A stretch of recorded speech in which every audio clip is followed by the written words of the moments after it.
Hello friends, I am Vinayak and I welcome you all to my YouTube channel. So ನೀವೇನಾದರೂ teacher eligibility ಪರೀಕ್ಷೆಗಳಿಗೆ ಅಂದರೆ for example Karnataka T E T ಆಗಿರ್ಬೋದು, central T E T ಆಗಿರ್ಬೋದು, H S T R ಆಗಿರ್ಬೋದು, G P S T R ಆಗಿರ್ಬೋದು, so ಇಂತಹ ಪರೀಕ್ಷೆಗಳಿಗೆ ನೀವೇನಾದರೂ ಪ್ರಿಪೇರ್ ಆಗ್ತಿದ್ರೆ ಈ ಒಂದು ವಿಡಿಯೋ ನಿಮಗೆ ತುಂಬ ಉಪಯೋಗಕಾರಿ ಆಗುತ್ತೆ ಅಂತ ಹೇಳ್ಬೋದು. ಓಕೆ, ಸೊ ನಾವು ಈಗಾಗಲೇ ಹಿಂದಿನ ವಿಡಿಯೋದಲ್ಲಿ ಸಸ್ಯಗಳನ್ನು ತಿಳಿಯುವುದು ಅಥವಾ ಗೆಟ್ಟಿಂಗ್ ಟು ನೋ ಪ್ಲಾಂಟ್ಸ್ ಎಂಬ ಪಾಠವನ್ನು ಡಿಸ್ಕಸ್ ಮಾಡ್ತಿದ್ವಿ. ಸೊ ಇದರಲ್ಲಿ ನಾವು ಈಗಾಗಲೇ ಸಸ್ಯದ ಭಾಗಗಳಾದ ಸ್ಟೆಮ್ ಮತ್ತು ಎಲೆಯ ಬಗ್ಗೆ ಈಗಾಗಲೇ ಡಿಸ್ಕಸ್ ಮಾಡಿದ್ದೀವಿ. ಸೊ ಈಗ ಈ ಒಂದು ವಿಡಿಯೋದಲ್ಲಿ ನಾವು ಮತ್ತೆರಡು ಭಾಗಗಳಾದ ಅಂದರೆ ಸಸ್ಯದ ಭಾಗಗಳಾದ ರೂಟ್ಸ್ ಮತ್ತು ಫ್ಲವರ್ ಬಗ್ಗೆ ಡಿಸ್ಕಸ್ ಮಾಡಲಿದ್ದೇವೆ. ಓಕೆ, ಆನಂತರ ಇದರ ಮುಂದಿನ ವಿಡಿಯೋದಲ್ಲಿ ಈ ಪಾಠಕ್ಕೆ ಸಂಬಂಧಿಸಿದಂಥ MCQ ಕ್ವಶನ್ಸ್ಗಳನ್ನು ಸಹ ಡಿಸ್ಕಸ್ ಮಾಡ್ತೇನೆ. ಸೊ ವಿಡಿಯೋ ಇಷ್ಟ ಆದರೆ ಲೈಕ್ ಮಾಡಿ, ಆಮೇಲೆ ನಮ್ಮ ಚಾನಲನ್ನು ಸಬ್ಸ್ಕ್ರೈಬ್ ಮಾಡ್ಕೊಳ್ಳಿ, ಹಾಗೆ ಈ ಒಂದು ವಿಡಿಯೋನ ನಿಮ್ಮ ಫ್ರೆಂಡ್ಸ್ ಜೊತೆ ಶೇರ್ ಮಾಡ್ಕೊಳ್ಳಿ. ಓಕೆ, ಪಾಠವನ್ನು ಸ್ಟಾರ್ಟ್ ಮಾಡೋಣ. ಈ ವಿಡಿಯೋದಲ್ಲಿ ರೂಟ್ಸಿಂದ ಸ್ಟಾರ್ಟ್ ಮಾಡೋಣ. ಓಕೆ, ಆಲ್ರೆಡಿ ಇವೆಲ್ಲ ಡಿಸ್ಕಸ್ ಮಾಡಿದ್ವಿ ನಾವು, ಲೀಫ್ ಮತ್ತು ಸ್ಟೆಮ್ ಬಗ್ಗೆ. ಈಗ ರೂಟ್ಸ್ ಬಗ್ಗೆ ಡಿಸ್ಕಸ್ ಮಾಡೋಣ. ಓಕೆ, ಇಲ್ಲಿ ನೋಡ್ರಿ, roots are mostly the underground part of the plant. ಅಂದರೆ ಇಲ್ಲಿ ಶೂಟ್ ಸಿಸ್ಟಮ್ ಮತ್ತು ರೂಟ್ ಸಿಸ್ಟಮ್ ಅಂತೇಳಿ ಎರಡು ಬರ್ತಾವೆ. ಈಗ ನಾವು ರೂಟ್ಸ್ ಎಲ್ಲಿ ಬರ್ತಾವೆ ಅಂದರೆ ಕೆಳಗಡೆ ರೂಟ್ ಸಿಸ್ಟಮಲ್ಲಿ ಕೆಳಗಡೆ ಬರ್ತಾವೆ, ಅಂದರೆ ಮಣ್ಣಿನಲ್ಲಿ ಬೆಳೆಯುವಂತಹ ಸಸ್ಯದ ಭಾಗ ಅಂತ ಹೇಳ್ಬೋದು ನಾವು ಇದು ರೂಟ್ಸನ್ನು. ಆಮೇಲೆ they absorb water and mineral from the soil. ಅಂದ್ರೆ ಬೇರಿನ ಕೆಲಸದ ಬಗ್ಗೆ ಮಾತಾಡೋದಾದರೆ ಅವ್ರ ಕೆಲಸ ಏನಪ್ಪ ಅಂತಂದ್ರೆ ವಾಟರ್ ಮತ್ತು ಮಿನರಲನ್ನು ಸಾಯಿಲಿಂದ ಅಬ್ಸಾರ್ಬ್ ಮಾಡಿ ಸಸ್ಯದ ಇತರ ಭಾಗಗಳಿಗೆ ಸರಬರಾಜು ಮಾಡುವಂಥ ಕೆಲಸವನ್ನು ಈ ರೂಟ್ ಅನ್ನೋದು ಮಾಡ್ತದೆ.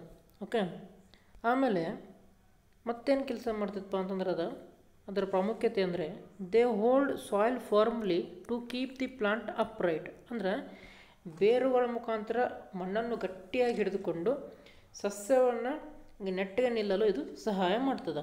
ಓಕೆ, ಆಮೇಲೆ some roots store food and become plump. ಅಂತಂದರೆ ಈ ರೂಟು ಆಹಾರವನ್ನು ಶೇಖರಣೆ ಮಾಡುವಂಥ ಕೆಲಸ ಸಹ ಮಾಡ್ತದೆ. ಓಕೆ, ಫಾರ್ ಎಕ್ಸಾಂಪಲ್ ಇಲ್ಲಿ ನೋಡ್ಬೋದು ನೀವು, ಇಲ್ಲಿ ಗಜ್ಜರಿ ಇದೆ. ಓಕೆ, ಆಮೇಲೆ ಮೂಲಂಗಿ ಇದೆ, ಬೀಟ್ರೂಟ್ ಇದೆ. ಓಕೆ, ಸ್ವೀಟ್ ಪೊಟ್ಯಾಟೊ ಇದೆ. ಈ ಥರ ಏನು ಮಾಡ್ತದೆ ಇದು ರೂಟ್ನಲ್ಲಿ ಅಂದರೆ ಬೇರುಗಳಲ್ಲಿ ಆಹಾರವನ್ನು ಸಹ ಸ್ಟೋರ್ ಮಾಡುವಂಥ ಕೆಲಸ ಮಾಡ್ತದೆ. ಓಕೆ, ನೆಕ್ಸ್ಟು ರೂಟ್ ಸಿಸ್ಟಮ್ಸ್ ಅಂತ ಬರ್ತಾವೆ. ಈ ರೂಟ್ ಸಿಸ್ಟಮ್ಸಲ್ಲಿ ಎರಡು ಟೈಪ್ಸ್ ಇದ್ದಾವೆ. ಓಕೆ, ಅವು ಯಾವಪ್ಪ ಅಂತಂದ್ರೆ ಟ್ಯಾಪ್ ರೂಟ್ ಸಿಸ್ಟಮ್ ಅಂಥೇಳಿ ಒಂದು, ಇನ್ನೊಂದು ಫೈಬ್ರಸ್ ರೂಟ್ ಸಿಸ್ಟಮ್ ಅಂಥೇಳಿ. ಓಕೆ, ಮೊದಲಿಗೆ ಟ್ಯಾಪ್ ರೂಟ್ ಸಿಸ್ಟಮ್ ಬಗ್ಗೆ ಡಿಸ್ಕಸ್ ಮಾಡೋಣ. ಸೊ ಈ ಟ್ಯಾಪ್ ರೂಟ್ ಸಿಸ್ಟಮ್ಗೆ ಕನ್ನಡದಲ್ಲಿ ತಾಯಿ ಬೇರು ಅಂತ ಹೇಳ್ತಾರೆ. ಓಕೆ, ಇದರಲ್ಲಿ ಮೇನ್ ಇಂಪಾರ್ಟೆಂಟ್ ಅಂತಂದ್ರೆ ಒಂದು ಪ್ರೈಮರಿ ಬೇರು ಬೆಳೀತದೆ. ಯಾವಾಗಪ್ಪ ಅಂತಂದ್ರೆ ಒಂದು ಬೀಜ ಮೊಳಕೆ ಹೊಡೆದಾಗ, ಅಂದರೆ ಒಂದು ಸೀಡು ಜರ್ಮಿನೇಷನ್ ಆಗುವಾಗ ಒಂದು ಪ್ರೈಮರಿ ಬೇರು ಹುಟ್ಕೊಳ್ತದೆ. ಓಕೆ, ಈ ಥರ ಒಂದು ಪ್ರೈಮರಿ ಬೇರು ಹುಟ್ಕೊಳ್ತದೆ. ಇದು ಮುಖ್ಯ ಬೇರು, ಇದನ್ನು ತಾಯಿ ಬೇರು ಅಂತ ಕರೀತಾರೆ. ಆಮೇಲೆ ಇದರ ಅಕ್ಕಪಕ್ಕ ಈ ಥರ ಸಣ್ಣ ಸಣ್ಣ ಬೇರುಗಳು ಹುಟ್ಟುತ್ತವೆ. ಇವಕ್ಕೇನು ಕರೀತಾರಪ್ಪ ಅಂದ್ರೆ ಪಾರ್ಶ್ವ ಬೇರುಗಳು ಅಥವಾ ಲ್ಯಾಟ್ರಲ್ ರೂಟ್ಸ್ ಅಂತ ಕರೀತಾರೆ. ಓಕೆ, ಸೊ ರೂಟ್ ಸಿಸ್ಟಮಲ್ಲಿ ಈ ಥರ ಒಂದು ಪ್ರೈಮರಿ ಬೇರಿದ್ದು ಸೈಡ್ ಈ ಥರ ಲ್ಯಾಟ್ರಲ್ ಬೇರುಗಳಿದ್ದರೆ ಅದನ್ನು ಏನು ಕರೀತಾರೆ ಅಂದ್ರೆ ಟ್ಯಾಪ್ ರೂಟ್ ಸಿಸ್ಟಮ್ ಅಂತ ಕರೀತಾರೆ. ಓಕೆ, ಆಮೇಲೆ ಈ ಥರ ರೂಟ್ಗೆ ಏನು ಕರೀತಾರಪ್ಪ ಅಂದ್ರೆ ಟ್ರೂ ರೂಟ್ಸ್ ಅಂತಲೂ ಸಹ ಕರೀತಾರೆ. ಓಕೆ, ಕ್ವಶನ್ ಕೇಳ್ಬೋದು, ವಿಚ್ ಈಸ್ ಟ್ರೂ ರೂಟ್ಸ್ ಅಂತೇಳಿ ಆಪ್ಷನ್ಸ್ ಕೊಡ್ತಾರೆ. ಟ್ಯಾಪ್ ರೂಟ್ ಸಿಸ್ಟಮ್ ಅಂತೇಳಿ, ಫೈಬ್ರಸ್ ರೂಟ್ ಅಂತೇಳಿ. ಸೊ ಆನ್ಸರ್ ಏನು ಬರ್ತದಪ್ಪ ಅಂದ್ರೆ ಟ್ಯಾಪ್ ರೂಟ್ ಸಿಸ್ಟಮ್ ಅಂತ ಬರ್ತದೆ. ಓಕೆ, ಉದಾಹರಣೆ ಒಂದ್ಸಲ ಇದನ್ನು, in the tap root system a single root called the primary root comes out from the seed after germination. ಅಂದರೆ ಮೊಳಕೆ ಹೊಡೆದ ಆದಮೇಲೆ tap roots are also called true roots.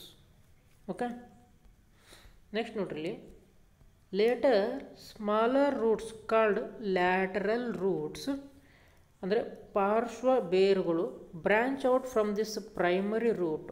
Okay, ಅಂದರೆ ಪ್ರೈಮರಿ ರೂಟಿಂದ ಸಣ್ಣ ಸಣ್ಣ ಬೇರುಗಳು ಹುಟ್ಕೊಳ್ತಾವೆ, ಅವಕ್ಕೆ ಲ್ಯಾಟ್ರಲ್ ರೂಟ್ಸ್ ಅಂತ ಕರೀತಾರೆ. ಓಕೆ, ಎಕ್ಸಾಂಪಲ್ ಕೊಡೋದಾದರೆ ಯಾವಪ್ಪ ಅಂದ್ರೆ ಮ್ಯಾಂಗೋ ಆಗಿರ್ಬೋದು, ಆಮೇಲೆ ಬೇವಿನ ಮರ ಆಗಿರ್ಬೋದು, ಕ್ಯಾರೆಟ್ ಆಗಿರ್ಬೋದು, ಮೂಲಂಗಿ ಆಗಿರ್ಬೋದು, ಪೈನ್ ಟ್ರೀ ಆಗಿರ್ಬೋದು, ಟರ್ನಿಪ್ ಆಗಿರ್ಬೋದು, ಬೀಟ್ರೂಟ್ ಆಗಿರ್ಬೋದು.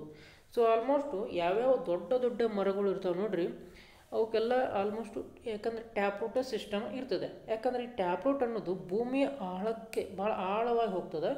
ಸೊ ಹಾಗಾಗಿ ಗಿಡ ಗಾಳಿ ಅಂತ ಎಷ್ಟೇ ಜೋರಾಗಿ ಬಂದರೂ ಅದನ್ನು ತಡೆದುಕೊಂಡು ನಿಲ್ಲುವಂಥ ಶಕ್ತಿ ಕೊಡ್ತದೆ. ಯಾವುದಪ್ಪ ಅಂದ್ರೆ ಟ್ಯಾಪ್ ರೂಟ್ ಸಿಸ್ಟಮ್. ಓಕೆ, ಇಲ್ಲಿ ನೋಡಿರಿ ಎಕ್ಸಾಂಪಲ್ ನೋಡೋದಾದ್ರೆ ಇಮೇಜ್ ಮುಖಾಂತರ ಇದೇನಿದೆ ನೋಡಿದು ಪ್ರೈಮರಿ ರೂಟ್ ಇದು. ಓಕೆ, ಇದು ಪ್ರೈಮರಿ ರೂಟ್ ಇರ್ತದೆ. ಆಮೇಲೆ ಇದಕ್ಕೆ ಲ್ಯಾಟ್ರಲ್ ರೂಟ್ಸು ಈ ಥರ ಬೆಳಿತಾವೆ ನೋಡಿ, ಆಜು ಬಾಜು ಈ ಥರ ಲ್ಯಾಟ್ರಲ್ ರೂಟ್ಸ್ ಬೆಳಿತಾವೆ. ಓಕೆ, ಸೊ ಇಂಥ ರೂಟ್ ಸಿಸ್ಟಮ್ಗೆ ಏನಂತ ಕರೀತಾರಪ್ಪ ಅಂದರೆ ಟ್ಯಾಪ್ ರೂಟ್ ಸಿಸ್ಟಮ್ ಅಂತ ಕರೀತಾರೆ. ಓಕೆ, ಇಲ್ಲಿ ನೋಡಿರಿ lateral secondary roots, tertiary roots, ಆಮೇಲೆ ಇದು ಟ್ಯಾಪ್ ರೂಟ್. ಓಕೆ, ಇಲ್ಲಿ ಎಕ್ಸಾಂಪಲ್ ಕೊಟ್ಟಿದ್ದಾರೆ ನೋಡಿರಿ, ಇಲ್ಲಿ ರಿಯಲ್ ಇಮೇಜು ಈ ಥರ ಪ್ರೈಮರಿ ರೂಟ್ ಇರ್ತದೆ. ಆಮೇಲೆ ಸೈಡ್ ಈ ಥರ ಲ್ಯಾಟ್ರಲ್ ರೂಟ್ಸ್ ಬೆಳೀತದೆ. ಓಕೆ, ಇಂಥ ರೂಟಿಗೆ ನಾವು ಟ್ರೂ ರೂಟ್ಸ್ ಅಂತ ಸಹ ಕರಿತೇವೆ. ಓಕೆ, ಇನ್ನೊಂದು ಇಮೇಜ್ ಇದೆ ನೋಡಿ ಸರ, ಈ ಥರ ಪ್ರೈಮರಿ ರೂಟ್ ಇರ್ತದೆ, ಸೈಡ್ಗಡೆ ಈ ಥರ ಲ್ಯಾಟ್ರಲ್ ರೂಟ್ಸ್ ಬೆಳಿತಾವೆ, ಪಾರ್ಶ್ವ ಬೇರುಗಳು ಅಂಥೇಳಿ.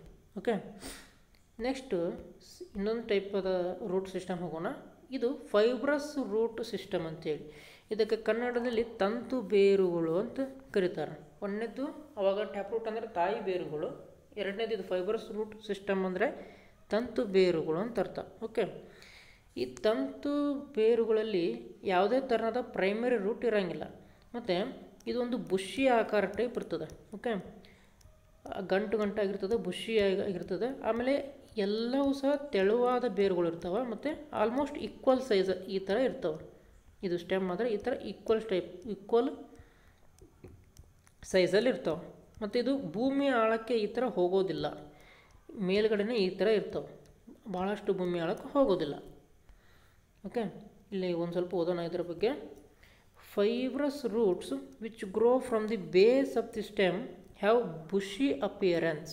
Okay, these roots are thin and almost equal in size. Okay, example ಹೇಳೋದಾದರೆ ಹುಲ್ಲಾಗಿರ್ಬೋದು, ಮೇಜ್ ಆಗಿರ್ಬೋದು, ಮೆಕ್ಕೆಜೋಳ ಆಗಿರ್ಬೋದು, ಗೋಧಿಯ ಗಿಡದ ಬೇರುಗಳಾಗಿರ್ಬೋದು, ಉಳ್ಳಾಗಡ್ಡಿ ಅಂದರೆ ಈರುಳ್ಳಿ ಆಗಿರ್ಬೋದು, ಆನಿಯನ್ನು, ಶುಗರ್ ಕೇನ್ ಆಗಿರ್ಬೋದು, ಕಬ್ಬು, ಅಕ್ಕಿ ಅಥವಾ ಭತ್ತದ್ದಾಗಿರ್ಬೋದು, ಏನಿರ್ತದೆ ಫೈಬ್ರಸ್ ರೂಟ್ ಇರ್ತದೆ. ಇಮೇಜ್ ನೋಡ್ರಿ, ಇಲ್ಲಿ ಈ ಥರ ಸೈಡ್ ಲ್ಯಾಟ್ರಲ್ ರೂಟ್ಸ್ ಅಷ್ಟೇ ಇರ್ತವೆ. ಇದಕ್ಕೆ ಇದು ಯಾವುದೇ ಥರದ ಪ್ರೈಮರಿ ರೂಟ್ಸ್ ಇರೋದಿಲ್ಲ, ಆಲ್ಮೋಸ್ಟ್ ಈಕ್ವಲ್ ಸೈಜಸ್ ಇರ್ತದೆ, ಮತ್ತು ತೆಳುವಾದ ಬೇರುಗಳು ಇರ್ತಾವೆ. ಓಕೆ, ಮತ್ತು ಕಾಂಡದ ಬೇಸಿಂದ ಸ್ಟಾರ್ಟ್ ಆಗಿರ್ತದೆ. ಈ ಥರ ನೋಡ್ರಿ, ಬುಷಿ ಅಪಿಯರೆನ್ಸ್ ಈ ಥರ ಇರ್ತದೆ. ಓಕೆ, ನೆಕ್ಸ್ಟು ಈ ಟೈಪ್ ಆಫ್ ರೂಟ್ ಸಿಸ್ಟಮ್ಗೆ ಮತ್ತು ಟೈಪ್ ಆಫ್ ಲೀಫ್ ವೆನೇಷನ್ ಅಂದ್ರೆ ಸಿರಾವಿನ್ಯಾಸಕ್ಕೂ ಅಂದರೆ ಎಲೆಯ ಸಿರಾವಿನ್ಯಾಸಕ್ಕೂ ಮತ್ತು ಈ ಬೇರುಗಳು ಅಂದರೆ ಟೈಪ್ ಆಫ್ ಬೇರುಗಳು ಇರ್ತಾವೆ ನೋಡಿ, ಎರಡಕ್ಕೂ ಸಂಬಂಧ ಇದೆ.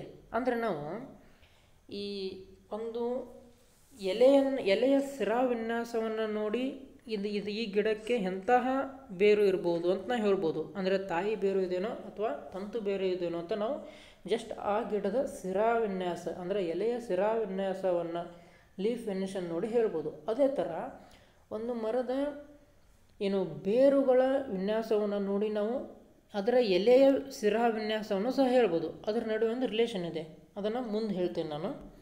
ಈಗ ಏನು ಮಾಡೋಣಪ್ಪ ಅಂದ್ರೆ ಫಂಕ್ಷನ್ಸ್ ಆಫ್ ರೂಟ್ಸ್ ಬಗ್ಗೆ ನೋಡೋಣ. ಓಕೆ, ಇಲ್ಲಿ ನೋಡಿರಿ, ಆ್ಯಂಕರಿಂಗ್ ಅಂದರೆ ಗಿಡಕ್ಕೆ ಇದು ಆಧಾರವನ್ನು ಕೊಡ್ತದೆ. ನೋಡಿರಿ, the plant roots help to anchor the plant firmly into the ground. ಅಂದರೆ ಮಣ್ಣನ್ನು ಬಿಗಿದಪ್ಪಿ ಹಿಡಿದುಕೊಳ್ತದೆ ಗಟ್ಟಿಯಾಗಿ. ಹಾಗಾಗಿ ಗಿಡ ಕರೆಕ್ಟಾಗಿ ನಿಲ್ಲಲು ಆಧಾರವನ್ನು ಕೊಡ್ತದೆ roots. Okay, absorption of water and nutrients from the soil. Okay, water and minerals from the ಸಾಯಿಲನ್ನು ಹೀರಿಕೊಂಡು ಗಿಡದ ಇತರೆ ಭಾಗಗಳಿಗೆ ಸರಬರಾಜು ಮಾಡುವಂಥ ಕೆಲಸವನ್ನು ನಮ್ಮ ರೂಟ್ಸ್ಗಳು ಮಾಡ್ತದೆ. ನೆಕ್ಸ್ಟ್, ಪ್ರಿವೆಂಟಿಂಗ್ ಸಾಯಿಲ್ ಅರೋಷನ್ ಅಂದರೆ ಮಣ್ಣಿನ ಸವಕಳಿಯನ್ನು ತಡೆಗಟ್ತದೆ. ಹಾಗಾಗಿ ಮರುಭೂಮೀಕರಣವನ್ನು ಆಗಾಗ ಸಹ ಇದು ಬಿಡೋದಿಲ್ಲ. ಓಕೆ, ಯಾಕಂದರೆ ಮಣ್ಣನ್ನು ಗಟ್ಟಿಯಾಗಿ ಹಿಡಿದು ಇಟ್ಕೊಳ್ತದೆ. ಇದು ಗಾಳಿಯ ಮುಖಾಂತರ ಮಣ್ಣಿನ ಸವಕಳಿ ಆಗಕ್ಕೆ ಬಿಡೋದಿಲ್ಲ ಮತ್ತು ನೀರಿನಿಂದ ಆಗಕ್ಕೆ ಬಿಡೋದಿಲ್ಲ. ಸೊ ಮಣ್ಣಿನ ಸವಕಳಿಯನ್ನು ತಡೆಗಟ್ಟಲು ಮರಗಳು ಬೇಕು ಅಂತ ಅರ್ಥ. ಓಕೆ, ಇನ್ನು ರೂಟ್ ಮಾಡಿಫಿಕೇಷನ್ಸ್ಗಳನ್ನು ನೋಡೋದಾದ್ರೆ, for storage of food roots of some plants like radish, carrot, turnip, sweet potato and beetroot become fleshy ಅಂತೇಳಿ. ಅಂದರೆ ಆಹಾರವನ್ನು ಸ್ಟೋರ್ ಮಾಡ್ಕೊಳ್ಳಿಕ್ಕೆ ಸಹ ಇದು ಏನಕ್ಕತಿ ರೂಟು ಮಾಡಿಫಿಕೇಷನ್ ಆಕತಿ ಮತ್ತು ಫ್ಲೆಶಿ ಆಗ್ತಾವೆ. ಹೌದಾ?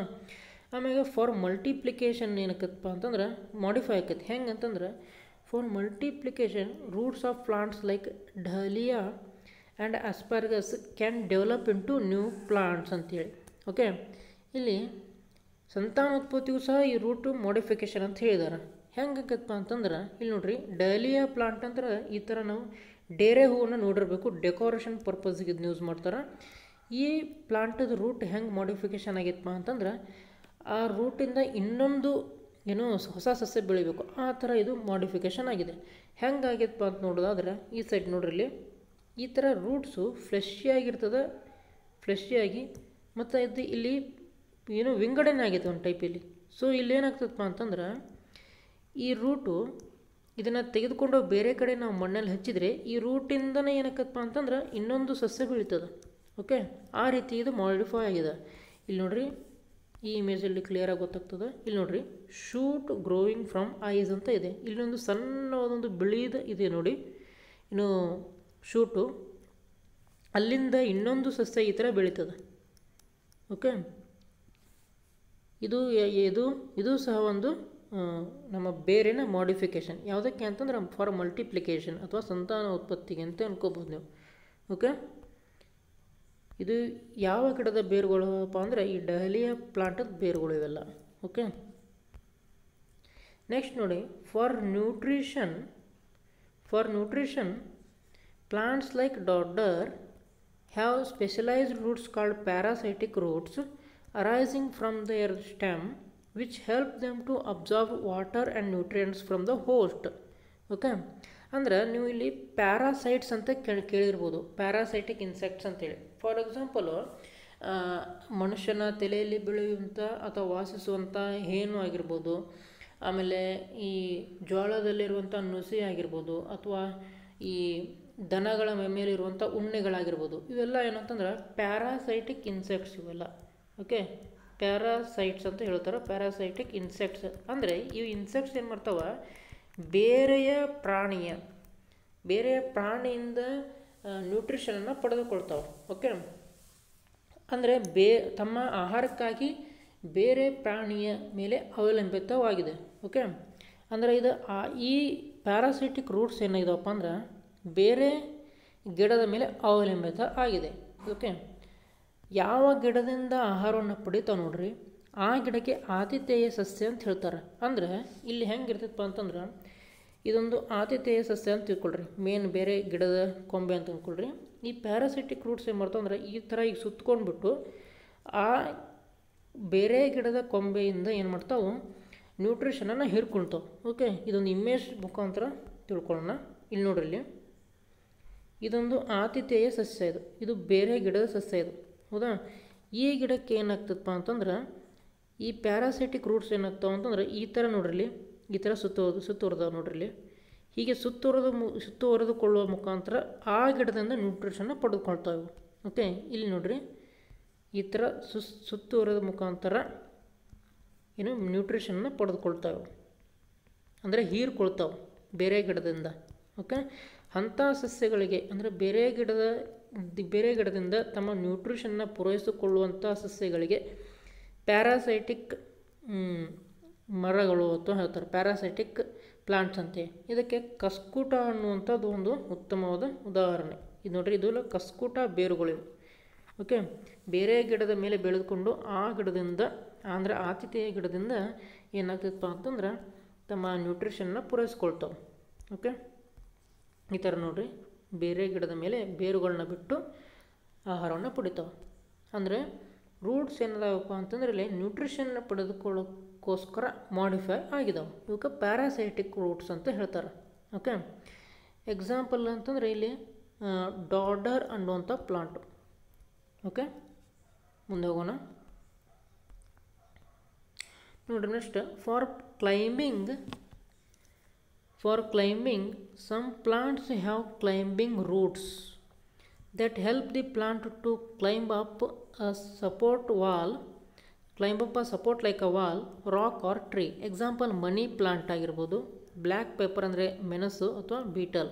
ಅಂದರೆ ಕ್ಲೈಂಬಿಂಗ್ ಟ್ರೀಸಲ್ಲಿ ಸಹ ಏನಾಗ್ತಾವೆ, ಈ ರೂಟು ಆ ಗಿಡಕ್ಕೆ ಮೇಲೆ ಹತ್ತಿ ಹೋಗಲು ಸಹಾಯ ಮಾಡ್ತಾವೆ. ಫಾರ್ ಎಕ್ಸಾಂಪಲ್ ತಿನ್ನುವ ವೀಳ್ಯದೆಲೆ ಗಿಡ ಆಗಿರ್ಬೋದು ಅಥವಾ ಮೆಣಸಿನ ಗಿಡ ಆಗಿರ್ಬೋದು, ಮೆಣಸಿನ ಬಳ್ಳಿ, ಸೊ ಮತ್ತು ಅಥವಾ ಮನಿ ಪ್ಲಾಂಟ್ ಆಗಿರ್ಬೋದು. ಇಲ್ಲೆಲ್ಲ ರೂಟ್ ಹೆಂಗೆ ಮಾಡಿಫೈ ಆಗ್ಯಾವಪ್ಪ ಅಂತಂದ್ರೆ ಆ ಗಿಡ ಸರಾಗವಾಗಿ ಮೇಲೆ ಹತ್ತಿ ಸಪೋರ್ಟ್ ತೊಗೊಂಡು ಮೇಲೆ ಹತ್ತಿ ಹೋಗೋ ಥರ ಇವು ರೂಟು ಮಾಡಿಫೈ ಆಗಿದ್ದಾವೆ. ಓಕೆ, ನೆಕ್ಸ್ಟ್ ನೋಡೋದಾದ್ರೆ for extra support roots of plants like bamboo, sugar cane and banyan ಅಂದರೆ ಆಲದ ಮರ give out extra roots from their branches. These roots grow downwards and give extra support to the stem of the plant. These are called prop roots. Okay, ಅಂದರೆ for extra support ಅಂದರೆ ನೀವು ಆಲದ ಗಿಡವನ್ನು ನೋಡಿರ್ಬೋದು, ಅದು ತುಂಬ ದೈತ್ಯಾಕಾರವಾಗಿ ಬೆಳೀತದೆ. ಓಕೆ, ಈಗ ದೈತ್ಯಾಕಾರವಾಗಿ ಬೆಳೆದಾಗ ಇದರ ಬ್ರ್ಯಾಂಚಸ್ಸು ಈ ಥರ ಸೈಡೆಲ್ಲ ಬರ್ತವೆ ನೋಡಿ. ಅಂದರೆ ಆ ಸೈಡ್ ಬೆಳೆದಿರುವಂಥ ಬ್ರ್ಯಾಂಚ್ಗೆ ಸಪೋರ್ಟ್ ಕೊಡಲಿಕ್ಕೆ ಏನಾಗ್ತದೆ ಅಂದರೆ ಈ ಥರ ಕೆಳಗಡೆ ರೂಟ್ಗಳು ಬೆಳೀತಾವೆ. ಇವು ಕ್ರಮೇಣವಾಗಿ ನೆಲದ ಕಡೆ ಬೆಳೆದು ನೆಲಕ್ಕೆ ಅಂಟಿಕೊಂಡು ಈ ಥರ ಅಗಲವಾಗಿ ಬೆಳೆದಿರುವಂಥ ಬ್ರ್ಯಾಂಚಿಗೆ ಏನಾಗ್ತದಪ್ಪ ಅಂತಂದ್ರೆ ಸಪೋರ್ಟನ್ನು ಕೊಡ್ತಾವೆ ಇವು ಥರ. ಓಕೆ, ಈ ಬ್ರ್ಯಾಂಚಿಗೆ ಈ ಥರ ಬೆಳೆದಿರುವಂಥದ್ದು ಸಪೋರ್ಟನ್ನು ಕೊಡ್ತಾವೆ. ಸೊ ಇಂಥ ರೂಟ್ಗಳಿಗೆ ಏನಂತ ಕರೀತಾರಪ್ಪ ಅಂತಂದ್ರೆ ಪ್ರಾಪ್ ರೂಟ್ಸ್ ಅಂತ ಕರೀತಾರೆ. PROP, ಪ್ರಾಪ್ ರೂಟ್ಸ್ ಅಂತ ಕರೀತಾರೆ. ಓಕೆ, ಹೆಚ್ಚಾಗಿ ನಾವು ಇದನ್ನು ಆಲದ ಗಿಡದಲ್ಲಿ ನೋಡ್ತೀವಿ, ಆಮೇಲೆ ಶುಗರ್ ಕೇನ್ ಗಿಡದಲ್ಲಿ ನೋಡ್ತೀವಿ. ಓಕೆ, ಆಮೇಲೆ ಬ್ಯಾಂಬೂ ಗಿಡದಲ್ಲಿ ನೋಡ್ತೀವಿ. ಓಕೆ, ಸೊ ಈ ಥರ ಒಂದು MCQ ಕ್ವಶನ್ ಬರ್ಬೋದು ಇದ್ರ ಮೇಲೆ. ಇದಕ್ಕೆ ಎಂಥ ರೂಟ್ಸ್ ಅಂತಾರಂತಂದ್ರೆ ಪ್ರಾಪ್ ರೂಟ್ಸ್ ಅಂತಾರಂತೆ ಕೇಳ್ಬೋದು ಅವರು. ಓಕೆ, ಅಥವಾ ವಾಟ್ ಆರ್ ಪ್ರಾಪ್ ರೂಟ್ಸ್ ಅಂತ ಕೇಳ್ಬೋದು. ನೆಕ್ಸ್ಟ್ ಹೋಗೋಣ.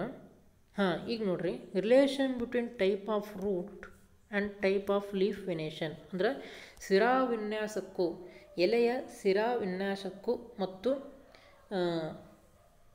ಟೈಪ್ ಆಫ್ ರೂಟ್ ಅಂದರೆ ಬೇರಿನ ವಿಧಕ್ಕೂ ಇರುವಂತಹ ರಿಲೇಷನನ್ನು ನಾವು ನೋಡೋಣ ಈಗ. ಓಕೆ, ನೋಡ್ರಿ, plants having leaves with reticulate venation have tap root system ಅಂತೆ. ಅಂದ್ರೆ ಯಾವ್ಯಾವ ಪ್ಲಾಂಟ್ಸಿಗೆ ಜಾಲಿಕಾ ಶಿರಾವಿನ್ಯಾಸ ಇರ್ತದೆ ನೋಡ್ರಿ, ಅಂಥ ಗಿಡದ ಬೇರು ಹೆಂಗಿರ್ತೈತಪ್ಪ ಅಂತಂದ್ರೆ ತಾಯಿ ಬೇರನ್ನು ಒಳಗೊಂಡಿರ್ತೈತಿ.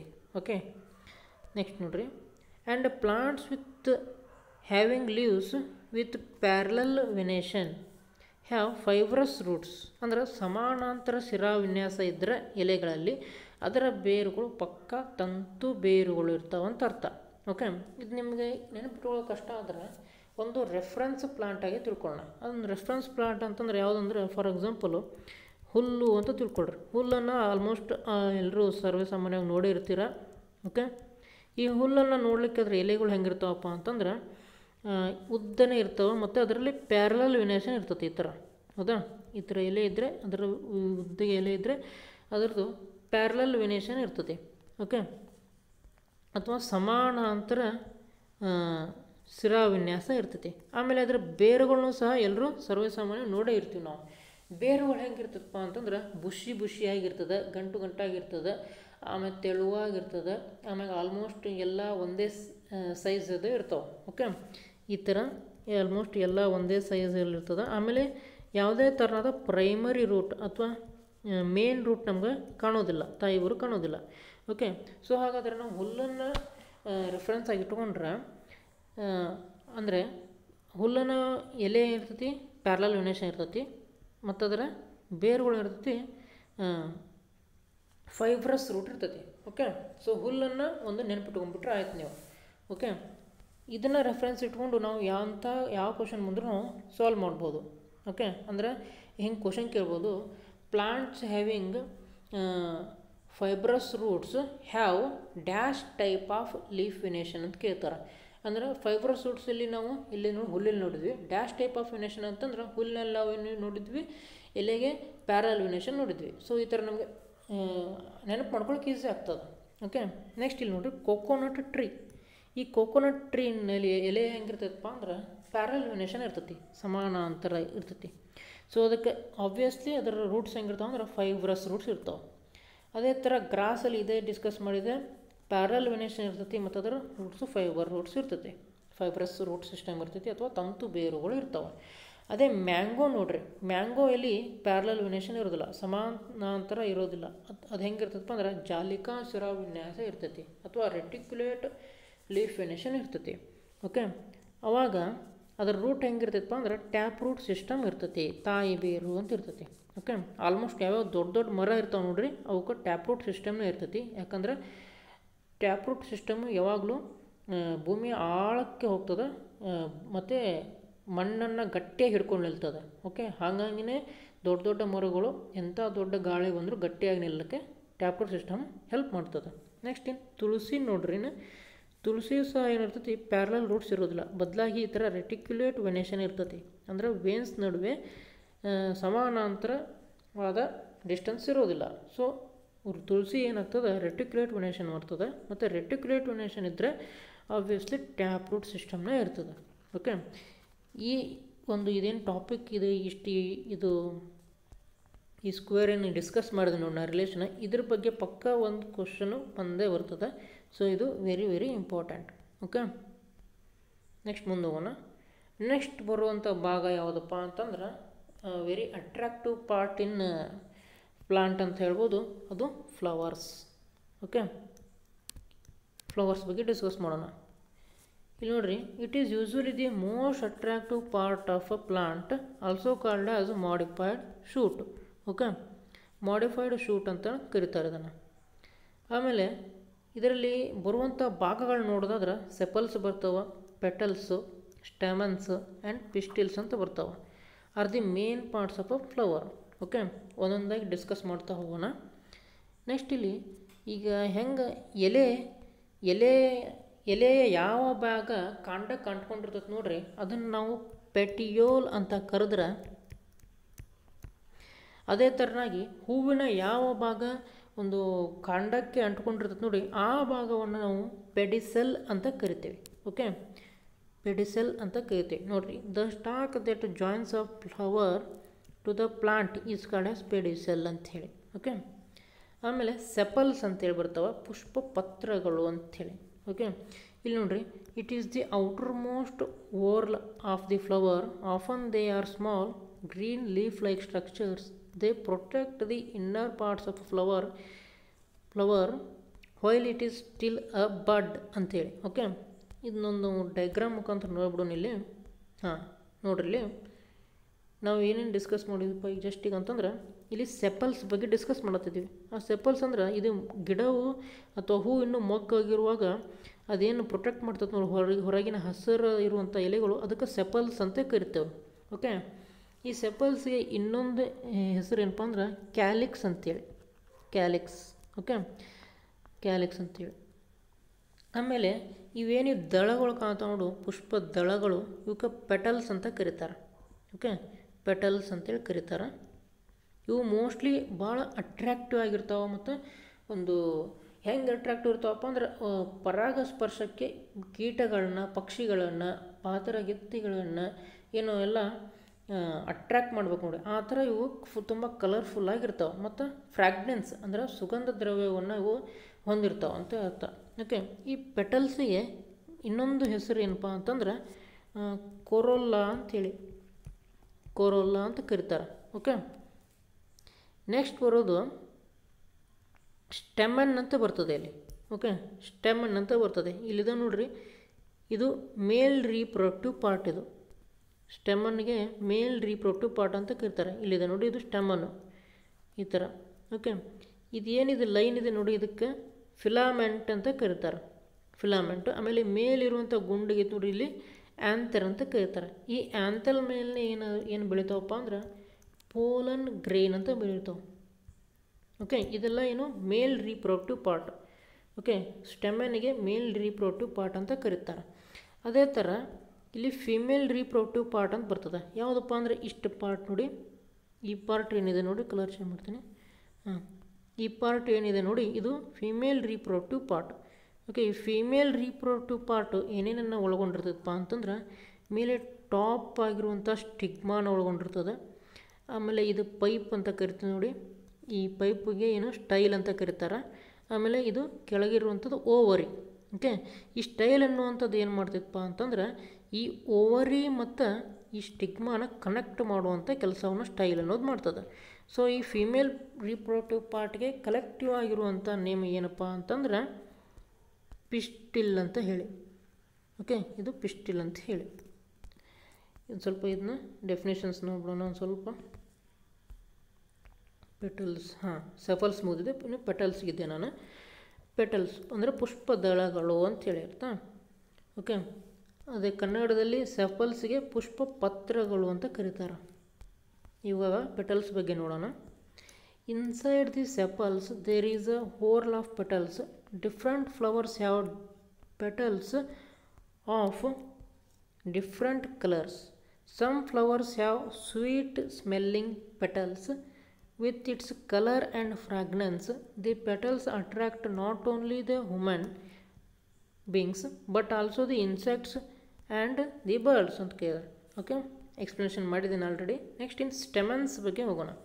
ಅಂದರೆ ಸ್ಟೆಮನ್ಸನ್ನು ಮೇಲ್ ರೀಪ್ರೊಡಕ್ಟಿವ್ ಪಾರ್ಟ್ ಅಂತಾರೆ ಕನ್ನಡದಲ್ಲಿ ಕೇಸರಗಳು. ಇವು 4ರಿಂದ 6 ಇರ್ಬೋದು. ಓಕೆ, ಎಲ್ಲಿ ಒಂದು ಹೂವಿನಲ್ಲಿ, ಇದಕ್ಕೆ ಮೇಲ್ ರೀಪ್ರೊಡಕ್ಟಿವ್ ಪಾರ್ಟ್ ಅಂತ ಕರೀತಾರೆ. Each stamen is made up of 2 parts. Okay, ಒಂದು ಫಿಲಮೆಂಟ್ ಅಂತೇಳಿ, ಇನ್ನೊಂದು ಕನ್ನಡದಲ್ಲಿ ಇದಕ್ಕೆ ಕೇಸರ ದಂಡ ಅಂತ ಕರೀತಾರೆ ಯಾವುದೇ ಫಿಲಮೆಂಟಿಗೆ. ಆಮೇಲೆ ಇನ್ನೊಂದು ಆ್ಯಂಥರ್ ಅಂದರೆ ಪರಾಗಕೋಶ ಅಂತೇಳಿ. ಓಕೆ, ಆ್ಯಂಥರ್ನಲ್ಲಿ ಏನಿರ್ತದಪ್ಪ ಅಂತಂದ್ರೆ ಪೋಲನ್ ಗ್ರೇನ್ಸ್ ಅಂತ ಇರ್ತವೆ. ಓಕೆ, ಇದನ್ನು ರಿಯಲ್ ಇಮೇಜಾಗಿ ನೋಡೋದಾದ್ರೆ ಇಲ್ಲಿ ನೋಡಿರಿ. ಇದು ಒಂದು ಸ್ಟೆಮನ್, ಇದು ಹೋಲ್ ಪಾರ್ಟಿಗೆ ಸ್ಟೆಮನ್ ಅಂತ ಕರೀತಾರೆ.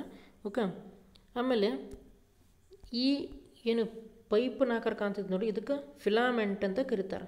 ಆಮೇಲೆ ಈ ಮೇಲಿರುವಂಥ ಇದಕ್ಕೇನು ಕರಿತಾರಪ್ಪ ಅಂದ್ರೆ ಸ್ಟೆಮನ್ ಅಂತ ಕರೀತಾರೆ. ಈ ಸ್ಟೆಮನ್ ಮೇಲೇ ಏನು ಪೋಲನ್ ಗ್ರೇನ್ ಇರ್ತಲ್ಲ, ಹಳದಿ ಕಲರ್ ಇರುವಂಥ ಪೋಲನ್ ಗ್ರೇನ್ಸ್ ಇರ್ತವೆ. ಓಕೆ, ಆಮೇಲೆ ನೆಕ್ಸ್ಟ್ ಪಾರ್ಟ್ ನೋಡೋದಾದ್ರೆ, ಓಕೆ ಇಲ್ಲಿ ನೋಡ್ರಿ, ಈ ಪೋಲನ್ ಅಂದರೆ ಆ್ಯಂಥರನ್ನು ಏನು ಮಾಡಿದಾರೆ ಫುಲ್ ಡೀಟೇಲಾಗಿ ಕೊಟ್ಟಿದ್ದಾರೆ. ಇದು ಫುಲ್ಲು ಸ್ಟೆಮನ್ ಆದ್ರೆ ಇದು ಮೇಲಿರುವಂಥದ್ದು ಆ್ಯಂಥರು. ಆ್ಯಂಥರ್ನ ಒಳಗಡೆ ಏನಿರ್ತದೆ ಅಂದ್ರೆ ಪೋಲನ್ ಗ್ರೇನ್ಸು ತಯಾರಾಗ್ತಿರ್ತಾವೆ. ಓಕೆ, ನೆಕ್ಸ್ಟ್ ನೋಡೋಣಪ್ಪ ಅಂದ್ರೆ ಪಿಸ್ಟಿಲ್ ಬಗ್ಗೆ ನೋಡೋಣ, ಅಂದರೆ ಶಲಾಕೆಯ ಬಗ್ಗೆ ನೋಡೋಣ. ಇದಕ್ಕೆ ಫೀಮೇಲ್ ರೀಪ್ರೊಡಕ್ಟಿವ್ ಪಾರ್ಟ್ ಅಂತ ಕರೀತಾರೆ. Okay, it is the innermost part of a flower. Ovary may further divided into 3 parts. ಒಂದೇದು ಸ್ಟಿಗ್ಮಾ, ಸ್ಟೈಲ್ ಆ್ಯಂಡ್ ಓವರಿ ಅಂಥೇಳಿ. ಓಕೆ, ಅಂದರೆ ಫಿಮೇಲ್ ಪಾರ್ಟ್ ಯಾವುದಪ್ಪ ಅಂದರೆ ಇಲ್ಲಿ ರಿಯಲ್ ಇಮೇಜ್ ನೋಡೋಣ. ಇದೇನಿದೆ ನೋಡಿ, ಇದನ್ನು ಪಿಸ್ಟಿಲ್ ಅಂತ ಕರೀತಾರೆ ಫಿಮೇಲ್ ರೀಪ್ರೊಡಕ್ಟಿವ್ ಪಾರ್ಟಿಗೆ. ಆಮೇಲೆ ಇದರಲ್ಲಿ ಇದು ಸಹ 3 ಭಾಗಗಳ ವಿಂಗಡಣೆ ಆಗಿದೆ. ಇದು ಮೇಲ್ನೇದು ಸ್ಟಿಕ್ಕಿ ಆಗಿರ್ತದೆ. ಓಕೆ, ಅಂಟಾಗಿರ್ತದೆ. ಯಾಕಪ್ಪ ಅಂದ್ರೆ ಈ ಆ್ಯಂಥರ್ನ ಮೇಲೆ ಬೆಳೆಯುವಂಥ ಪೋಲನ್ ಗ್ರೇನ್ಗಳು ಬಂದಿದ್ದ ಮೇಲೆ ಅಂಟ್ಕೊಳ್ಬೇಕಲ್ಲ, ಅದಕ್ಕೋಸ್ಕರ ಇದು ಸ್ಟಿಕ್ಕಿ ಆಗಿರ್ತದೆ. ಆಮೇಲೆ ಇದು ಏನು ಇದು ಪೈಪ್ ಇದಕ್ಕಂತ ನೋಡಿ, ಇದಕ್ಕೆ ಸ್ಟೈಲ್ ಅಂತ ಕರೀತಾರೆ. ಆಮೇಲೆ ಕೆಳಗಡೆ ಇರುವಂಥದ್ದು ಓವರಿ. ಓಕೆ, ಇದನ್ನು ಓವರಿ ಅಂತ ಕರೀತಾರೆ. ನೆಕ್ಸ್ಟು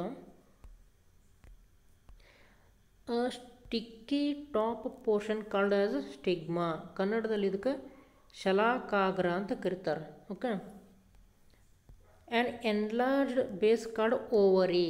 ಓಕೆ, ಇದಕ್ಕೆ ಅಂಡಾಶಯ ಅಂತ ಕರೀತಾರೆ ಕೆಳಗಡೆ ಓವರಿಗೆ. And a stalk called as style ಅಂದರೆ ಶಲಾಕ ನಳಿಕೆ that connect ovary and stigma. Okay, image ನೋಡ್ಕೊಂಬಿಡಿ ಒಂದ್ಸಲ. ಇದು ಸ್ಟಿಗ್ಮಾ, ಇದು ಸ್ಟಿಗ್ಮಾ, ಇದು ಸ್ಟೈಲು, ಇದು ಕೆಳಗಡೆದು ovary. Okay, next the ovary contains ಅಂದರೆ ಅಂಡಾಶಯ contains tiny ball like structures called as ovules ಅಂದರೆ ಅಂಡಕಗಳು ವಿಚ್ ಲೇಟರ್ ಬಿಕಮ್ ಸೀಡ್ಸ್ ಅಂತ ಕೇಳಿದ್ದಾರೆ. ಓಕೆ, ಅಂದರೆ ಇಲ್ಲಿ ನೋಡ್ರಿ ಒಂದು ಓವರಿನ ಎನ್ಲಾರ್ಜ್ ಮಾಡಿದ್ದೇನೆ. ಇಲ್ಲಿ ಒಳಗಡೆ ಸಣ್ಣ ಸಣ್ಣ ಇರುವಂಥ ಬೀಜಗಳು ಕಾಣ್ತಾವೆ, ಇವಕ್ಕೆ ಓವಿಲ್ಸ್ ಅಂತ ಕರೀತಾರೆ. ಇವೇ ಬೀಜಗಳು, ಇವು ಲೇಟ್ರಾಗಿ ಇದು ಅಂದ್ರೆ ಪೂರ್ತಿ ಪಕ್ವಗೊಂಡ ಏನು ಹಣ್ಣು ಇರ್ತದಲ್ಲ ಅಲ್ಲಿ ಒಳಗಡೆ ಏನಾಗಿ ಬೆಳಿತಾವಪ್ಪ ಅಂದ್ರೆ ಎಟ್ ದ ಎಂಡು ಬೀಜಗಳಾಗಿ ಕನ್ವರ್ಟ್ ಆಗ್ತಾವೆ. ಓಕೆ, ಆಮೇಲೆ ಈ ಪೂರ್ತಿ ಏನಿರ್ತದೆ ನೋಡಿ ಇದು ಹಣ್ಣಾಗಿ ಕನ್ವರ್ಟ್ ಆಗ್ತದೆ. ಯಾವುದಪ್ಪ ಅಂತಂದ್ರೆ ಸಾರಿ ಹೊರಗಡೆದೆಲ್ಲ ಇದು ಜಸ್ಟ್ ಇನ್ನುಕ್ಕಿದ್ದೆಲ್ಲ ಇತ್ತು ನೋಡಿ ಇದು ಹಣ್ಣಾಗಿ ಕನ್ವರ್ಟ್ ಆಗ್ತದೆ. Okay, so ovary turns into fruit and ovules turns into seeds. Okay, ಇದೊಂದು ಇಂಪಾರ್ಟೆಂಟ್ ಟಾಪಿಕ್ ಅಥವಾ ಕ್ವಶನ್ಸ್ ಇದರಿಂದ ಬರ್ಬೋದು. ಓಕೆ, ಬರ್ಬೋದಲ್ಲ, ಭಾಳಷ್ಟು ಸಲ ಬಂದಿದೆ ನೋಡಿರಿ. ಇಲ್ಲೊಂದು ಸಲ ಇದೆ ಪಿಸ್ಟಿಲ್, ಇದು ಮೇಲೆ ಸ್ಟಿಗ್ಮಾ, ಇದು ಸ್ಟೈಲು, ಇದು ಓವಿಲ್ಸ್ ಒಳಗಡೆ ಇರ್ತವೆ, ಹೊರಗಡೆ ಇದ್ದದ್ದು ಈ ಪಾರ್ಟ್ ಫುಲ್ಲು ಓವರಿ, ಈ ಒಳಗಡೆ ಇರೋದು ಓವಿಲ್ಸು. ಓಕೆ, ಈ ಓವಿಲ್ ಅನ್ನೋದು ಬೀಜಗಳಾಗ್ತವೆ, ಓವರಿ ಅನ್ನೋದು ಫ್ರೂಟಾಗಿ ಕನ್ವರ್ಟ್ ಆಗ್ತದೆ. ಓಕೆ, ಈ ಸ್ಟೈಲ್ ಅನ್ನೋದು ಏನು ಮಾಡ್ತೈತಪ್ಪ ಅಂತಂದ್ರೆ ಈ ಸ್ಟಿಗ್ಮಾನ ಮತ್ತು ಓವರಿನ ಕನೆಕ್ಟ್ ಮಾಡ್ತದೆ. ಓಕೆ, ಇದು ಫಿಮೇಲ್ ರೀಪ್ರೊಡಕ್ಟಿವ್ ಪಾರ್ಟ್ ಅಂತ ಕರೀತಾರೆ. ಇದಕ್ಕೆ ಕಲೆಕ್ಟಿವ್ ನೇಮ್ ಏನಪ್ಪ ಅಂದ್ರೆ ಪಿಸ್ಟಿಲ್ ಅಂತ ಅರ್ಥ. ಓಕೆ, ನೋಡ್ರಿ ದ ಓವರಿ ಬಿಕಮ್ಸ್ ಫ್ರೂಟ್, ಹಾಗೆ ovules becomes seeds. Okay, next ಏನು ನಾವು ಮತ್ತೆ ಕಲಿಬೇಕಾಗಿರಪ್ಪ ಅಂತ ಇದ್ರಾಗ ಪಾಲಿನೇಷನ್ ಅಂಥೇಳಿ, ಅಂದ್ರೆ ಪಾಲಿನೇಷನ್ ಬಗ್ಗೆ ಕಲಿಬೇಕು ನಾವು. ಪಾಲಿನೇಷನ್ ಅಂದರೆ ಏನಪ್ಪ ಅಂತಂದ್ರೆ ದಿ ಪರಾಗಸ್ಪರ್ಶ ಅಂತ ಕನ್ನಡದಾಗ ಕರೀತಾರೆ. ಅಂದರೆ the transfer of pollen grains from stamen to stigma is called as pollination ಅಂತ ಕರಿತೀವಿ ನಾವು. ಓಕೆ, ಅಂದ್ರೆ ಒಂದು ಇಲ್ಲೇ ಎಕ್ಸಾಂಪಲ್ ನಾವು ಹೇಳ್ಬಿಡ್ತೀವಿ ನೋಡ್ರಿ. ಈ ಸ್ಟೆಮನ್ನಿಂದ ಏನು ಪೋಲಂಗ್ ಇರ್ತಾವೆ ನೋಡಿ, ಇದು ಪೋಲಂಗ್ರೇನು ಈ ಸ್ಟಿಗ್ಮಾಗೆ ಟ್ರಾನ್ಸ್ಫರ್ ಆದರೆ ಅದಕ್ಕೆ ಪರಾಗಸ್ಪರ್ಶ ಅಥವಾ ಪಾಲಿನೇಷನ್ ಅಂತ ಕರಿತೀವಿ ನಾವು. ಓಕೆ, ಈ ಪಾಲಿನೇಷನ್ನು ಏನಾಗ್ಬೋದಪ್ಪ ಅಂತಂದ್ರೆ ಗಾಳಿಯ ಮುಖಾಂತರ ಆಗ್ಬೋದು ಅಥವಾ ಕೀಟ ಪಕ್ಷಿಗಳ ಮುಖಾಂತರ ಆಗ್ಬೋದು. ಅಂದ್ರೆ ಫಾರ್ ಎಕ್ಸಾಂಪಲ್ ಇವಕ್ಕೆ ಏಜೆಂಟ್ಸ್ ಆಫ್ ಪಾಲಿನೇಷನ್ ಅಂತ ಕರೀತಾರೆ.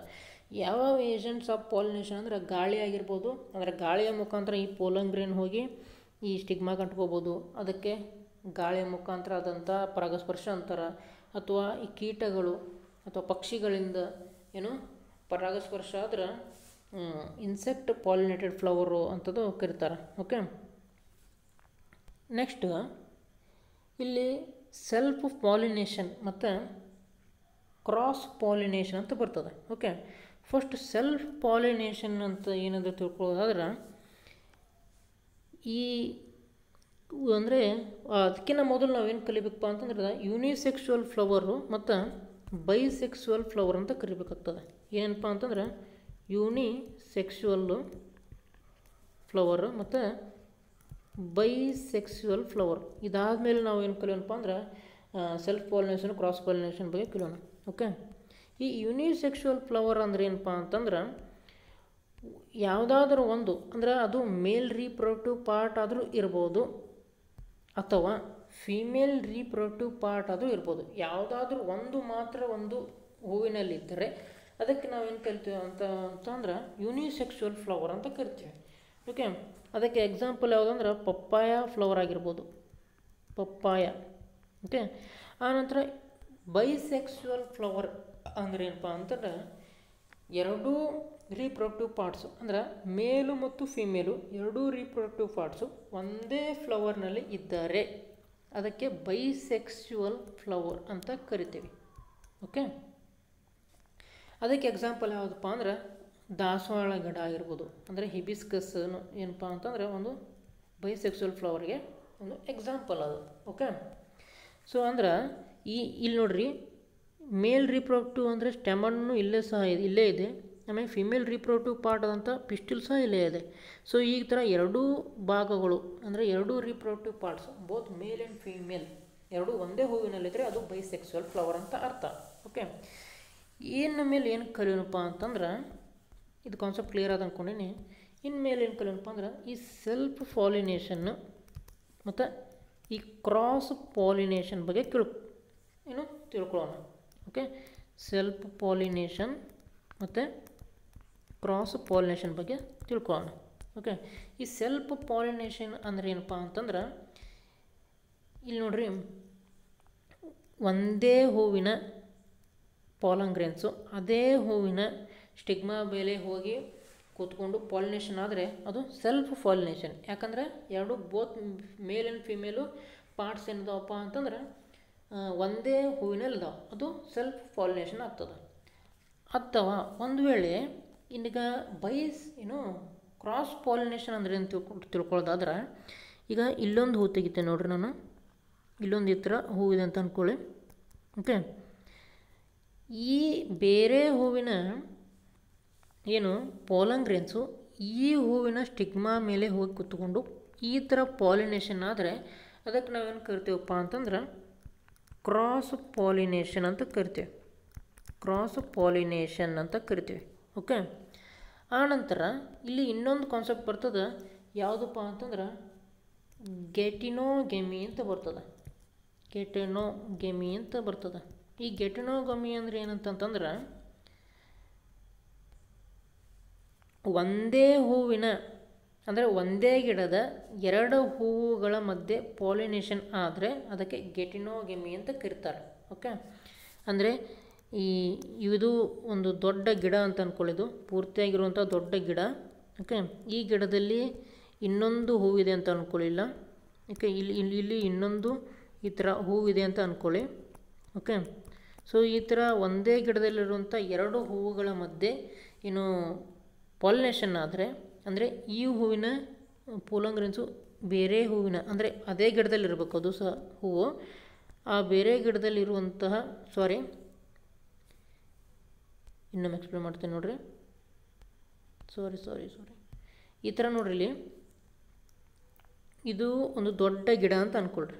ಓಕೆ, ಈ ದೊಡ್ಡ ಗಿಡದಲ್ಲಿ ಇನ್ನೊಂದು ಹೂವನ್ನ ನಾನು ತೆಗಿತೇನೆ. ಇಲ್ಲಿ ಈ ಥರ ಇನ್ನೊಂದು ಹೂವನ್ನ ತೆಗಿತೇನೆ. ಓಕೆ, ಈ ಥರ ಒಂದು ಗಿಡದಲ್ಲಿ ಎರಡು ಬೇರೆ ಬೇರೆ ಹೂವುಗಳಿದ್ದು, ಓಕೆ, ಆ ಹೂವುಗಳ ನಡುವೆ ಪಾಲಿನೇಷನ್ ಆದರೆ ಅದು ಗೆಟಿನೋಗೆಮಿ ಅಂತ ಕರಿತೀವಿ ನಾವು. ಏನು ಹೇಳ್ರಿ, ಗೆಟಿನೋಗೆಮಿ ಅಂತ ಅರ್ಥ. ಅಂದರೆ ಇವು ಎರಡೂ ಹೂವುಗಳು ಒಂದೇ ಗಿಡಕ್ಕೆ ಸಂಬಂಧಪಟ್ಟಿರ್ತವೆ. ಸೊ ಈ ಗಿಡದ ಪಾಲನ್ ಗ್ರೇನು ಈ ಹೂವಿನ ಸ್ಟಿಗ್ಮಾ ಬೆಲೆ ಕುತ್ಕೊಂಡು ಪಾಲಿನೇಷನ್ ಆದ್ರೆ ಅದು ಗೆಟಿನೋಗೆಮಿ ಅಂತ ಕರಿಕೊಳ್ತದೆ. ಓಕೆ, ಕಾನ್ಸೆಪ್ಟ್ ಕ್ಲಿಯರ್ ಆಗಿದೆ ಅಂದ್ಕೊಳ್ತೀನಿ. ಇಲ್ಲಿ ಮೇನ್ ಏನಪ್ಪ ಅಂತಂದ್ರೆ ಈ ಎರಡೂ ಹೂವುಗಳು ಒಂದೇ ಗಿಡಕ್ಕೆ ಸಂಬಂಧಪಟ್ಟಿರಬೇಕು. ಓಕೆ, ಕಾನ್ಸೆಪ್ಟ್ ಕ್ಲಿಯರ್ ಆಗಿದೆ ಅಂತ ಅಂದ್ಕೊಳ್ತೀನಿ. ಇನ್ನೂ ಏನಾದರೂ ಡೌಟ್ ಇದ್ದರೆ ಕಾಮೆಂಟ್ ಬಾಕ್ಸ್ನಲ್ಲಿ ತಿಳಿಸಿ. ಇನ್ನೊಮ್ಮೆ ನಾನು ನೆಕ್ಸ್ಟ್ ವೀಡಿಯೋದಲ್ಲಿ, ಅಂದರೆ ಇದರ ನೆಕ್ಸ್ಟ್ ವೀಡಿಯೋ ಅಂದರೆ MCQ ಕ್ವಶನ್ಗಳು ಬರ್ತದೆ ನೋಡಿರಿ, ಅವಾಗ ಈ ಕ್ವಶನ್ ಅದರಲ್ಲಿ ಇನ್ಕ್ಲೂಡ್ ಮಾಡಿದ್ದೀನಿ ಆಲ್ರೆಡಿ. ಅವಾಗ ಇನ್ನೊಂದು ಸಲ ನಾನು ಎಕ್ಸ್ಪ್ಲೇನ್ ಮಾಡ್ತೀನಿ. ಓಕೆ, ಸೊ ಇಲ್ಲಿಗೆ ಈ ಟಾಪಿಕ್ಕು ಮುಗೀತು. ಆಮೇಲೆ ಇದರ ನೆಕ್ಸ್ಟ್ ಬರುವಂಥ MCQ ಕ್ವಶನ್ಸ್ಗಳನ್ನ ತಪ್ಪದೇ ನೋಡಿ. ಯಾಕಂತಂದ್ರೆ ಇದರಲ್ಲಿ ಕೆಲವೊಂದಿಷ್ಟು ಕಾನ್ಸೆಪ್ಟ್ಗಳು ಮಿಸ್ ಆಗಿದ್ದರೂ ಸಹ ಆ MCQ ಕ್ವಶನ್ಸ್ಗಳಲ್ಲಿ ಅವು ರಿಪೀಟ್ ಆಗ್ಬೋದು, ಇಲ್ಲ ಹೊಸ ಕಾನ್ಸೆಪ್ಟು ಅಲ್ಲಿ ಬರ್ಬೋದು. ಸೊ ಈ MCQ ಕ್ವಶನ್ಗಳನ್ನ ನಾವು ಕ್ವಶನ್ಗಳಿರುವಂಥ ವಿಡಿಯೋನ ತಪ್ಪದೇ ನೋಡಿ. ಓಕೆ, ಆಮೇಲೆ ಪ್ಲೀಸ್ ಈ ಒಂದು ವಿಡಿಯೋನ ನಿಮಗೆ ಅಂದರೆ ಎಕ್ಸ್ಪ್ಲನೇಷನ್ ಅರ್ಥ ಆಗಿದ್ದರೆ, ಕಂಟೆಂಟು ಇಷ್ಟ ಆಗಿದ್ದರೆ ಈ ಒಂದು ವಿಡಿಯೋನ ಲೈಕ್ ಮಾಡಿ. ಓಕೆ, ಯಾಕಂತಂದರೆ ಈ ವಿಡಿಯೋ ಈಗ ಆಲ್ಮೋಸ್ಟು ಎಷ್ಟು ನಿಮಿಷದ್ದಾಗಿದೆ ಅಂತಂದರೆ 39 ನಿಮಿಷದ ವಿಡಿಯೋ ಆಗಿದೆ. ಓಕೆ, ಸೊ ಈ 39 ನಿಮಿಷದ ವಿಡಿಯೋ ಆದರೆ ಇದರಿಂದ ಪ್ರಿಪ್ರೇಷನ್ ಟೈಮ್ನು ಇದರದ್ದು ಡಬಲ್ ತ್ರಿಬಲ್ ಆಗಿರ್ತದೆ. ಸೊ ಪ್ಲೀಸ್ ನಿಮಗೆ ಈ ಒಂದು ಕಂಟೆಂಟು ಆಮೇಲೆ ನನ್ನ ಎಕ್ಸ್ಪ್ಲನೇಷನ್ ನಿಮಗೆ ಅರ್ಥ ಆಗಿದ್ದರೆ ಪ್ಲೀಸ್ ಈ ಒಂದು ವಿಡಿಯೋನ ಲೈಕ್ ಮಾಡಿ, ಆಮೇಲೆ ನಮ್ಮ ವಿಡಿಯೋನ ಸಬ್ಸ್ಕ್ರೈಬ್ ಮಾಡ್ಕೊಳ್ಳಿ. ಅದೇ ಥರ ನಿಮಗೆ ಮತ್ತು ನಿಮ್ಮ ಫ್ರೆಂಡ್ಸ್ ಇರ್ತಾರೆ ನೋಡಿರಿ, ಈ ಥರದಂಥ ಪರೀಕ್ಷೆಗಳಿಗೆ ಪ್ರಿಪೇರ್ ಆಗ್ತಿರೋ ಅವರಿಗೆ ಇದನ್ನು ಶೇರ್ ಮಾಡಿರಿ. ಓಕೆ, ಮತ್ತೆ ಮುಂದಿನ ವಿಡಿಯೋದಲ್ಲಿ ಸಿಗೋಣ. Thank you.